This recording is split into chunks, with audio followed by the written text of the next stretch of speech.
Hello everyone, thanks for watching the video. I'm going to call this video the best sports watches in the world, probably because I feel that at the moment these are the best sports watches in the world. My collection history has been quite varied. I've had a lot of various different models, starting with an Omega, Speedmaster, Omega Seamaster, Rolex Datejust, Jaeger Reverso, an IWC Portuguese, a Rolex GMT, a few others in and out. And I realized that sports watches were the most versatile, and I rarely wore any of the other so-called rest watches. So I decided to concentrate on the few watches that I really enjoy wearing. And when you talk about sports watches, the Submariner is up there. I don't think you need any other watch than this. It's a nice chunky watch. It's got a ceramic bezel. This is the 114060 no date Submariner, which actually is what Rolex calls the Submariner, because the other version is actually the Submariner date. So this is the quintessential Submariner, and everything else is just an add-on. I love this watch, and this is the watch that I wear the most compared to the others, and lots of different reasons for it. First of all, it's like a tank. I can wear this on holidays. I can swim with it. I can do some house stuff with it. I do DIY jobs with it, and just you don't need to stress about it. You don't need to worry about it. If it falls, if it breaks, goes into Rolex, not that it ever has or hopefully never will, but I know that if it does, it's not going to cost me an arm and a leg to fix. Simple three-handed movement. Rolex will probably have it fixed in 2-3 weeks. Probably cost me about 500-600 euros. That's it. And the biggest feature that this watch has, that in my opinion every other watch should, is this glide lock. I don't know why Rolex wouldn't put this on the Daytona or the GMT, because they are excellent watches and they all should have this, because this is perfect when you're traveling. You go from, say, a country at plus 15 to a country with plus 30. You feel warm, just pop and you're done. You don't need to worry about changing watches, changing straps. One watch, perfect. Can't fault it. One of the most well-known watches around the world, most copied watches around the world as well, unfortunately, but there it is, the Sub. The next most worn watch in my collection right now is the Daytona, and again, because it's a Rolex, it's iconic. I can wear it whenever, wherever. It's not going to I'm not going to stress about it if it gets knocked about. It's very easy to live with. And this is the rare 116500, and even rarer white dial Daytona. This is the hot property right now. Everyone wants one. Very lucky to have one.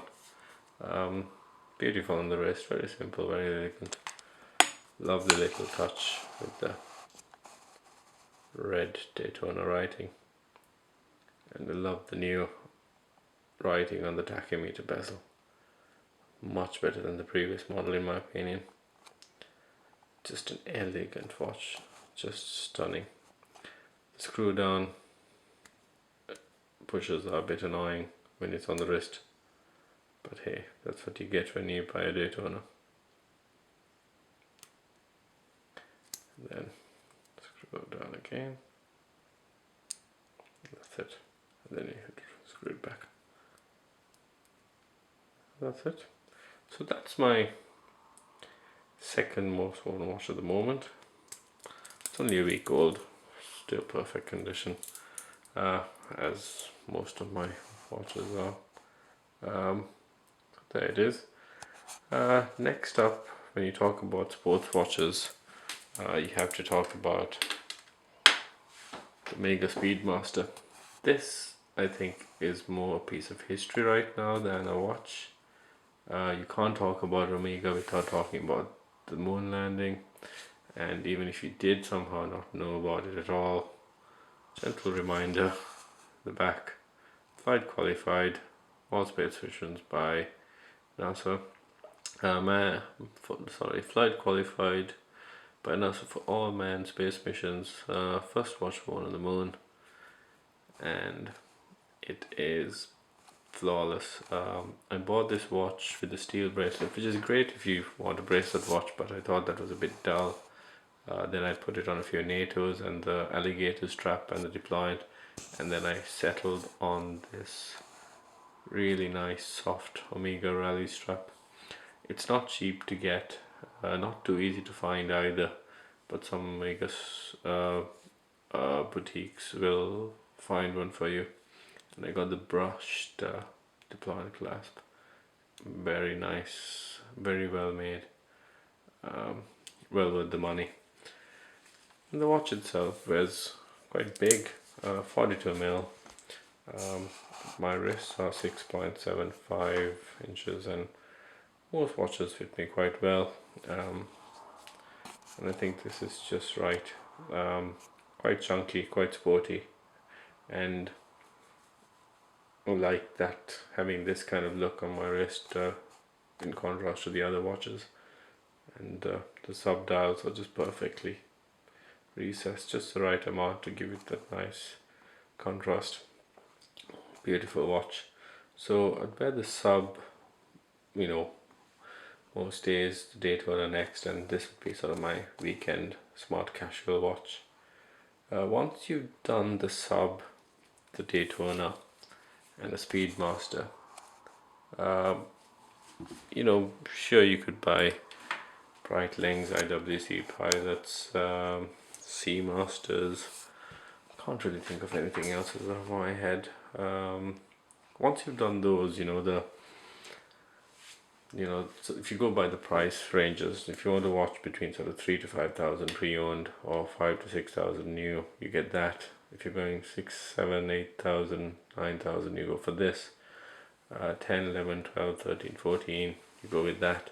And then once you come to the next bracket, and once you look for sort of time-tested, iconic watches, then you start to think about the Royal Oak.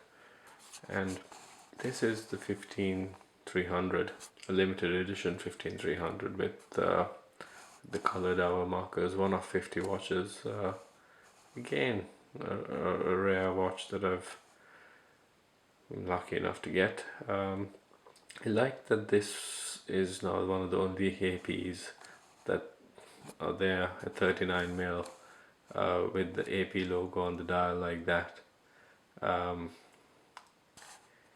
And a sweeping second hand, because the Jumbo doesn't have a sweeping second hand. It does have the lovely AP logo, but it doesn't have a sweeping second, which annoyed me.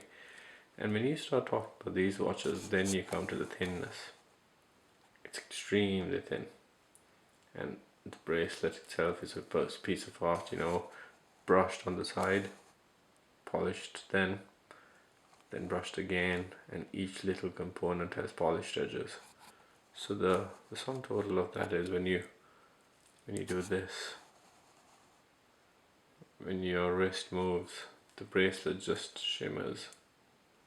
It's just stunning to look at. Not the most understated watch. It's not a common dial with the waffle pattern. It's certainly not a common case shape. So certainly not something that I wear every day. It's only for the occasional use. And then I would argue is the king of sports watches. It's the most sought after Patek Philippe. Maybe sure there's much rarer and high-end complication watches that people are after, but the simple Nautilus 3-handed Patek Philippe that you could wait 5, 6, 7 years if you're in the wrong city. I'm lucky to get one of these, and this is sort of like that dark navy suit, or maybe that well-made tux that you don't always wear, but when you do, it really pulls it off. Even when you look at this watch, it's very different to the rest of them. Others, yeah, they're sports watches. But when you look at this, you kind of go, well, is it a sports watch? Is it a dress? What is it? Because the center is polished, and then the sides are brushed, and it's silky smooth. It's so well made. It's extremely light, and the clasp is almost non-existent. When you put it on your wrist, it just disappears. Then you can't talk about the Nautilus without mentioning the dial. I've done a detailed review of the watch, but just one of those things. It's dark blue, it's black. Sometimes it's a bright blue. It's just stunning the way it plays with the light. The clasp is quite awkward. Do that, and then snap, snap, and there you go. Very understated on the wrist. Most people who wouldn't know what it is don't even see it, but when someone does know what it is, they immediately make a comment, because again, it's rare, and Patek guys would love to get a chance to look at it or even try it on. Certain angles like this, it looks sporty. It's nice. It's got great wrist patterns, but when it's under a cuff or sleeve, it doesn't shout. It's not loud, and I think this is my most prized watch. This and the rest of my collection, I'm just extremely happy with. I know I can wear these every day if I wanted to, and I really can't think of what I'd add after this. Sorry it's been a long video, but I wanted to tell things as it is. You see people talking about a watch, the specifications, and maybe a quick opinion. I wanted to tell you about what these watches are like to live with, how I use them, what I wear them, what occasions I wear them. So this is my sort of smart casual dress. This is sort of more smart casual. The AP is smart casual and dress. The Rolex is sort of sports, do everything, do anything, travel watch. And the sub is sort of the weekend watch. Where do I see it going from here? Well, probably get a Lange on a Saxonia, if I can find the right size and the right design. If not, I might go for a Vacheron, maybe a complicated Vacheron, but unlikely. Might consider another Patek Philippe, something like annual calendar, or maybe even a perpetual. Can't think of anything else that I would add. Rolex GMTs and Rolex day dates always pop into my mind, because Rolexes are very easy to live with, and I don't know, GMT, maybe again, I had the blue and red GMT, but I found that it was too bright. But again, when you have a stunning Daytona like this, I don't know when I would wear another Rolex GMT. A Rolex day date, yes, again, same kind of money as this, but a bit too loud in gold, whereas this is just subtle. So I don't really know. If you think of any ideas or suggestions, leave a comment below, but for now I think I'm done with sports watches, and very happy with my collection right now. Hope you enjoyed the video. If you have any questions about these watches, please leave a comment below. I've done reviews on almost all of them on my channel, so browse through. If you want any detailed reviews, again, let me know. Yeah, thanks a lot for watching. If you liked it, hit like. If you thought it was too long-winded, hit the thumbs down.